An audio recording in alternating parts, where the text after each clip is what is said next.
Hey there, it's Rebecca and Eric, and today our focus is going to be on increasing and improving your sales system. If it's something you need assistance with, go to talkwithbecky.com.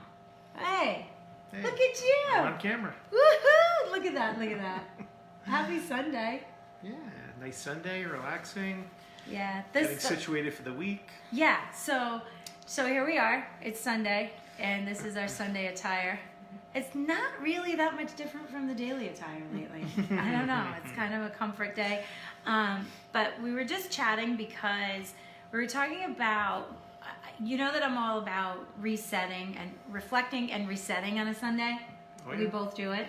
And we usually sit and we talk about like things that we got done during the week that were good, things that weren't so great or that we missed and didn't get done, and we kind of set it up for this week on what's most important and what our goals are. We have to get done. Yeah, for the week.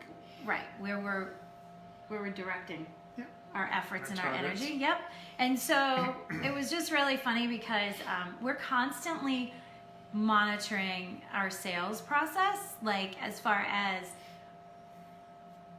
the system that we touch customers with, right?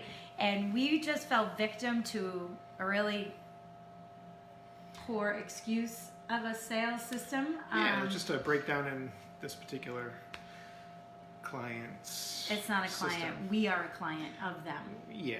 They will be a client Mm-hmm. because of this situation. Trust me.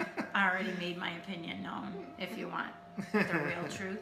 But case in point is this, is even if you've been in business for 20 plus years, like this particular person has been in business, there's always room for improvement in your sales system. And we literally fell victim to it this morning, at which point I had had enough and I had to send my eloquent FU email. Well, it's an FU without being an FU. Right. It's a very eloquent.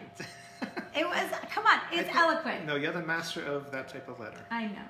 That type of It's my email. style. It's just my style. But you know, like I feel like I gave him enough rope to hang himself. I gave him enough opportunity to treat me the way he should treat me as a customer. And it just didn't happen. So my point being was I just said, look, here's a story, here's what I'm looking for, and here's what you're frustrating me with, and here's the pieces that you appear to be missing or that could be better. And perhaps you adjust this accordingly going forward. But what I think happens is like what did you tell me this morning? It was a great point where I said to you, you know, like he's been in business for over 20 years. So how could it possibly be that like this isn't even like a well-oiled machine, which is basically, you know, why people come to us. People come to us because they are looking for us to help them make their business a well-oiled machine so that they can sustain personal and financial freedom, right? I mean, that's why we go into business for ourselves. So you made a great point. Oh, hey, Tim. Good morning. Happy Sunday. Okay, go ahead. What was your point? Well, in this particular was habit? case, they, what happens is each touch point that the customer gets involved in, you have to be able to analyze that and determine if you're giving the best customer service. So if there's a breakdown at any of those touch points, you have to evaluate that and you have to fix that particular issue. I know, but I think that what you had said to me was when I said to you, how could this be? After 20 plus years in business, you said, well, sometimes it's just easier because it's a habit. Well, it's a And habit. That's huge. And because sometimes you get something else in life kind of diverts your attention away. So meaning if you have other business interests or other ideas and it takes your focus away, then you just kind of default into the norm and what has worked in the past, but you don't take that time to make sure that you fix those particular touch points. So habit is one issue. Human resistance to change is another issue. That's a really big one. Yeah, something that kind of works 80% is some people's mind. If that's okay, you know, because they're doing okay, they're still making money. But it's the 20%. It's that extra. To go that extra mile. To go that extra mile to make sure that system is perfect. I agree. Especially as it pertains to the customer. Well, and you know what? Like the case in point is he is making money. He's very successful. Very successful. Successful financially, but you know, the reputation is everything too. So you don't know about the sales system until you're already in it, right? So here's the thing, like with us, when we sold the accounting firm, we didn't know how good our sales system actually was. I mean, we did know because we constantly monitored it.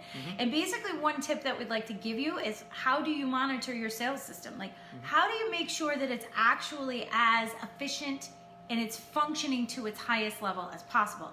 And one way to do that is actually make a list of every single touch point that customer goes through, from the first touch point, whether it's a phone call, an email, a direct message on Facebook or Instagram, no matter what that is. What is the first touch point in your sales system to dealing with you, and what are all the other ones all the way around till the final end result?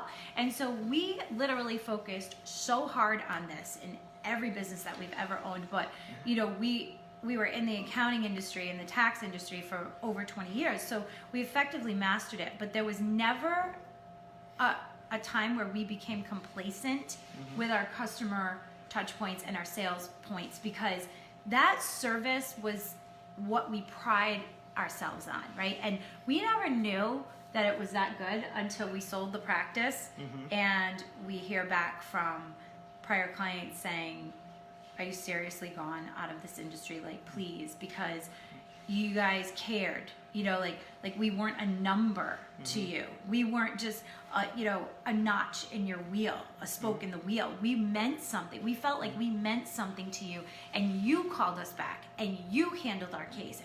And you know what? Like, they don't have to know what was happening behind the scenes and how all that work was getting done. All they needed to know was that Eric and I knew everything about their case, and we were the ones that communicating with them, and our team supported us for that.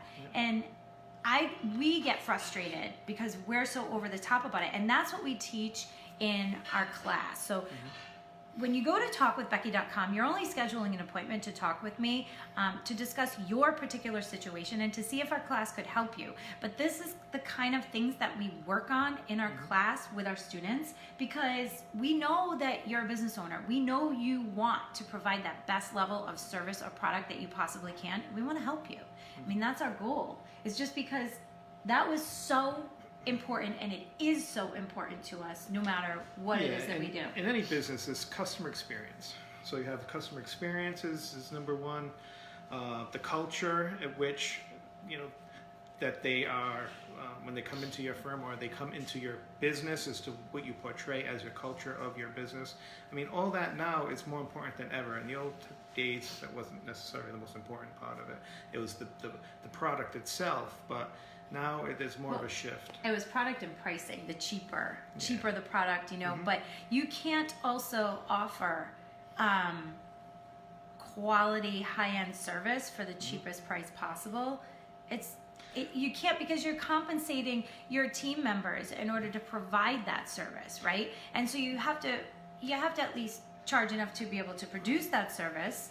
Yeah, it's not necessarily the price. A No, lot of people it's get not tied up on anymore. It used price, to even be. when you're trying to sell it. Right. It really comes down to what they're getting for that price. It's Right. the value. It's you selling that value to the client or the customer. It's what are you giving them? What is what you're doing going to provide that solution to them? You know, how's it benefiting them? So you What have pain point is it solving? you have to press on the benefits. You Yeah. have to explain the benefits of working with you. It's not necessarily the price.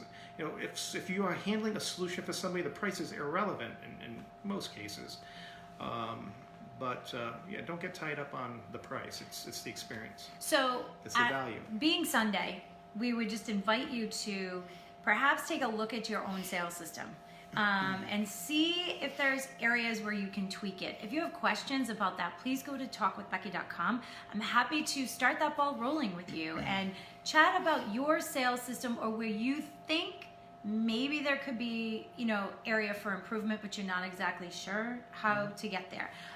Happy to help and see if our class could help you. So today, as it's Sunday and it's Reflect and Reset, part of your reset is to look at that system and maybe come up with 3 areas for improvement on increasing the customer's experience. And I'd be really curious to hear what it is you're going to try. So post that in the comments below. Hey Jen, how are you? Post that in the comments below. Tell us where your starting point is going to be with regard to test firing a new sales system and not, or removing something that is potentially sabotaging your sales system. All right? Does that sound good? Yeah. All right. So if you're having a fantastic Sunday, set it up for the week, and she's waving. Set your week up to crush it. That's what today is for. And if you're where we are in the Northeast, it's miserable out, so there's nothing else to do today. Get it done. All right, until next time. Yeah? Yeah. Good. Hey, don't forget, Have a great weekend. if you want to chat with me, go to talkwithbecky.com. I'm looking forward to our first complimentary chat. It's completely non-committal, so why not give me a shout? Talk soon.